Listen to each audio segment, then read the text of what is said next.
Welcome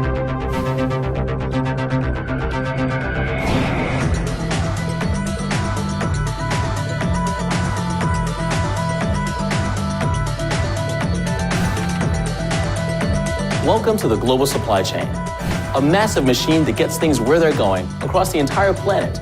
It's a sensitive machine, affected by dozens of factors, including weather, congestion, fuel prices, labor cost, and network conditions. Not in months or years, but in days or hours. Let's look at an example. This is Justine. She runs a small shoe store in St. Louis.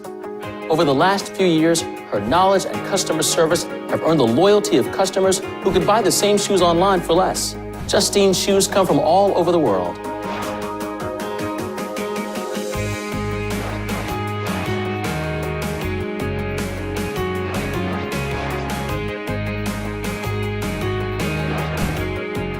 I don't care how my shoes get here, as long as they get here when I need them. If my customers can't find shoes here, they'll find them elsewhere. For the athletic shoes Justine sells, rubber, leather, cotton, plastic, and other materials are shipped from all over the world to a factory in China. Finished shoes travel by truck to Shanghai, then cross the Pacific in shipping containers.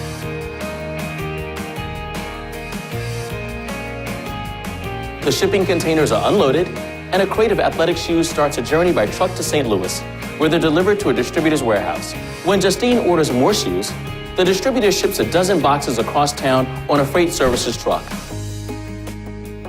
Justine also sells high-end orthopedic shoes designed in Denmark and assembled in Latvia, along with boots made by hand in Montana.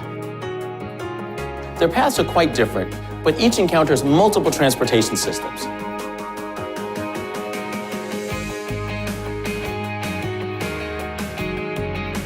Sometimes I'll get a call from a distributor saying my shoes got held up at a port, or that they're sitting on a train track somewhere waiting to be unloaded.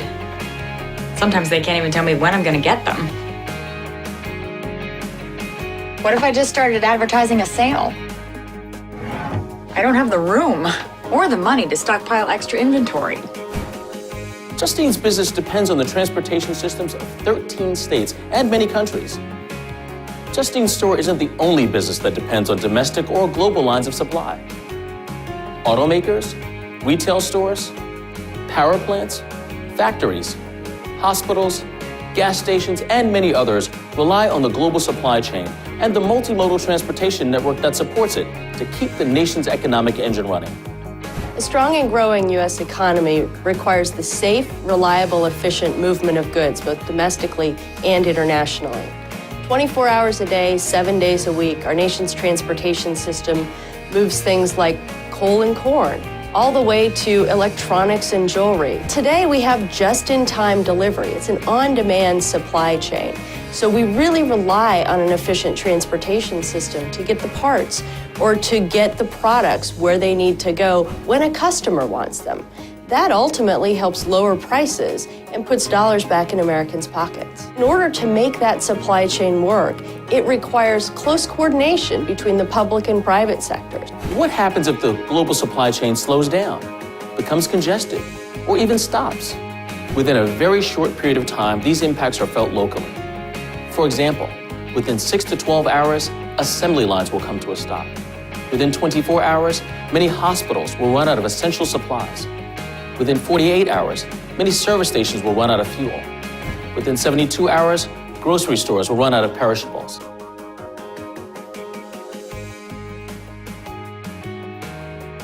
Our stores and our shoppers absolutely depend on an efficient and reliable delivery system so that we have fresh fruits and vegetables and groceries in our stores. The U.S. transportation system is critical to a grocery store because of the daily deliveries that we need to keep our stores' shelves stocked so that customers can get all of the products that they need on a daily basis. It's pretty simple. No shoes, no business. Our nation's economic competitiveness absolutely depends on a reliable transportation system. You can't have one without the other. When state and local economic development agencies are developing new projects, they need to keep that perspective in mind. Today, you've heard from the business community about the importance of investment in our national transportation system, particularly the movement of freight out on that system and the impact that it has on our economy.